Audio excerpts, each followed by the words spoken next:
Je dessine à souris levée. Parce que je fais chaque trait à la souris, sauf que c'est quand même du travail. Il y a quand même un certain artisanat pour moi, même de dessiner à l'ordinateur. Tout d'un coup, il y a des bugs qui sont assez extraordinaires et puis qui des fois, vous emmènent dans une certaine création déjà au départ du dessin. Et ça, je trouve déjà assez intéressant. Donc, soit on s'y engouffre, soit on le rejette. Moi, je suis plutôt à m'engouffrer dans ce genre de petites erreurs.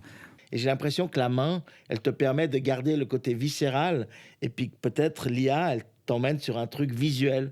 Et puis OK. ça fait toute la différence. C'est joli. Donc, Et c'est côté la vi magie. Tu fais ta main, tu vois, je la vois derrière toi en marbre. C'est ouais, un de tes thèmes, puisqu'on en parle. ouais. Mais elle a cette dynamique-là, que c'est hyper important. Et même d'ailleurs, ton questionnement sur la main, je pense qu'il y a l'âme dans la main et il n'y a pas forcément l'âme dans l'image de la main. Une bonne œuvre, c'est une œuvre qui se contredit, en fait. Il y a une tension dans le travail. Et s'il n'y a pas de tension, ça marche pas, quoi. Donc, pour moi, la tension, elle est cette espèce de différence entre ce qu'on comprend et ce qu'on ressent. C'est peut-être la tension la plus intéressante qu'il peut y avoir entre « Ah, j'ai compris ça », mais ça provoque autre chose, ou je savais pas que ça pouvait être ça. Donc, si dans le même travail, il y a une information, j'ai envie de dire rationnelle, qui nous dit je suis une pomme, mais en même temps, ce qu'on ressent, c'est complètement autre chose, quoi. On ressent, je sais pas, on voit un crâne, mais pourtant, ce n'est qu'une pomme. Je sais que c'est une pomme, mais je vois un crâne. Et du coup, il y a une espèce de... Test de Rorschach dans les Ouais, œuvres. un truc où on est sur deux choses en même temps. Et Donc, un là, côté cérébral et un côté viscéral, on va dire. Un côté exactement, ouais, on intuitif, peut un tout à fait, côté ouais. inconscient, un côté conscient, peut-être. Si on est que dans le viscéral, pour moi, on est dans une espèce de... Je veux vous faire peur. On regarde un film d'horreur, on sait dès le début que ça va nous faire peur, et finalement, ça marche pas du tout, parce qu'on est prêt à ça. Si on regarde un film, et puis tout à coup, ça bascule, on passe dans un autre, sans qu'on s'y attende. Et souvent, le côté cérébral, c'est l'attente. On a, ah, je vais aller voir ça. Et puis finalement, ce qu'on voit, c'est autre chose. La paresse de prompter, de faire apparaître des choses, ne nous procurera jamais le plaisir d'avoir trouvé. Et si on arrive à transmettre ça à notre public, d'où l'idée du non finito, mais je crois que Michel-Ange l'avait déjà compris, quoi, hein, que les choses parfois en cours de Ébauché, ouais. ébaucher laissent la place à la personne qui regarde et lui permet à elle de finir comme elle veut. Et donc d'emmener des personnes avec nous sur ce chemin de la création pour partager ces émotions qu'on a vécues tout seul ou à plusieurs dans un atelier. C'est peut-être ça notre rôle, c'est pas juste de produire un truc le plus nickel possible.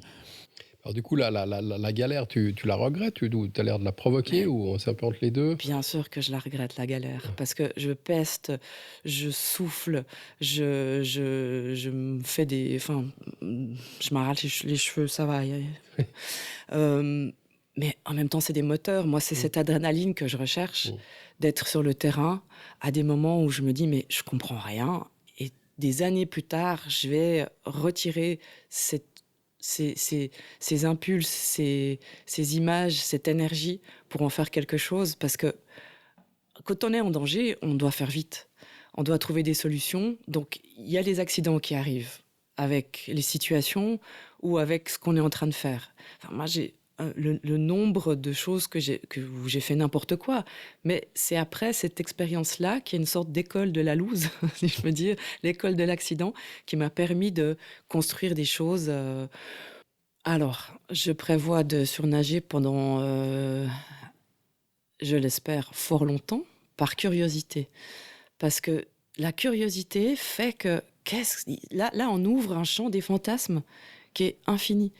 Qu'est-ce qu'il va se passer avec l'intelligence artificielle, mais pas seulement au niveau de l'art, au niveau de l'évolution de l'humanité. Et moi, je pense qu'il faut cultiver son jardin. C'est-à-dire, en ce moment, je suis en train, enfin pas trop en ce moment, mais disons cet été, je suis en train de planter un jardin devant mon atelier. Alors, c'est un échec, mais je me dis, je suis quand même convaincue que la nature aura le dernier mot. On fait des aventures avec eux, des expérimentations, et puis on essaye des choses et on découvre en fait des nouvelles choses. Et pour moi, c'était de rencontrer des personnes qui travaillaient avec l'électronique ou qui commençaient à travailler avec l'électronique. Et j'ai sauté dedans peu à peu.